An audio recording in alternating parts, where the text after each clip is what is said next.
Na mwanahabari wangu, karibu tena katika chaneli yako hii ya YouTube. Naitwa Junior na hii ni Junior Media ya michezo, habari pamoja na burudani. Leo tumekuletea taarifa au mwendelezo wa kile ambacho kinachoendelea kwa kiongozi wa kanisa la Katoliki duniani Papa Francis, ambapo taarifa zilizoweza kupita au zile ambazo ziliweza kukusogezea katika YouTube channel yako hii ni tulikuletea taarifa kuhusiana na ugonjwa unaomsumbua kiongozi huyu wa kanisa la Katoliki duniani, ambapo taarifa zilikuwa zinasema kwamba kiongozi huyu wa kanisa la Katoliki duniani anasumbuliwa na homa ya mapafu ambayo imemsumbua wiki za hivi karibuni, na amelazwa katika hospitali ya Gemelli ya kule Roma, Vatican. Wiki chache zimepita Papa Francis kutokuweza kuhudhuria kanisani, ambako sababu kuu ikisemwa kuwa ni kutokana na changamoto yake ya kiafya. Bado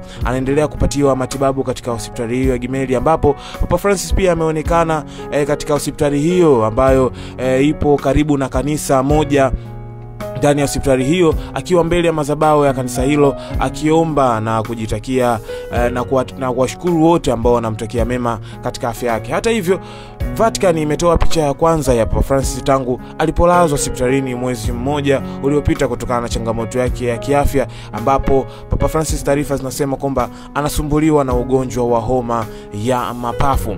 Picha hiyo inamuonyesha Papa akiwa amekaa kwenye kiti cha magurudumu mbele ya madhabahu kwenye kanisa moja katika hospitali ya Gemelli ya huko Roma, Vatican, ambapo amekuwa akipata nafuu kutokana na ugonjwa wa kutokana na pneumonia.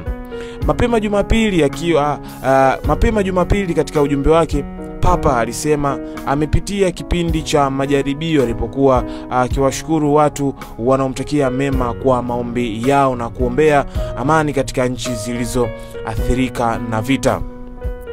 Aliazimisha Jumapili ya 5 mfululizo ambayo Papa hakuhudhuria kanisani.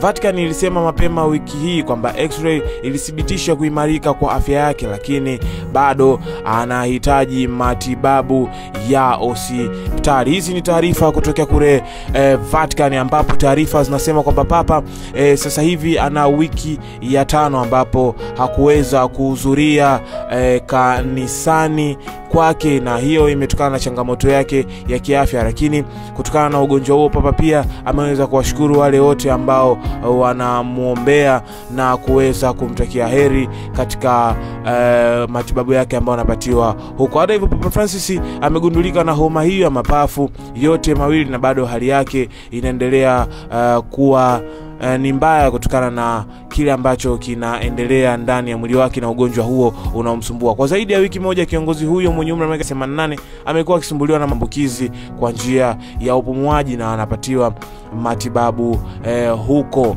Mwanahabari, ni kushukuru sana kwa kuendelea kuungana nami. Hizi zilikuwa ni habari za kimataifa kutokea kule nchini Roma, ambapo kiongozi wa kanisa la Katoliki duniani Papa Francis amekuwa akisumbuliwa na ugonjwa wa homa ya mapafu, huku ikikadiriwa kuwa ni wiki ya 5 sasa kuweza kuhudhuria kanisani kwake kutokana na changamoto ya kiafya, huku Vatican ikitoa picha ya kwanza tangu Papa alipolazwa hospitalini mwezi mmoja ulioweza kupita. Mwanahabari, ni kushukuru sana kwa kuendelea kuungana nami. Inaitwa Junior na hii ni Junior Media ya michezo, habari pamoja na burudani. Kwa habari nyingi za kimichezo, burudani na kimataifa, zile ambazo tutakuwa nazo tutaweza kukusogezea hapa pale ambapo utakaposubscribe na kuweza kuwa mwanafamilia, utakuwa mtu wa kwanza kuweza kuzipata popote pale ambapo utakuwa unatupata kwa usikivu ulio mzuri kabisa. Naitwa Junior na hii ni Junior Media ya michezo, habari na burudani. Kutoka hapa sina la ziada, nikuage nikutakia siku njema. Bye bye.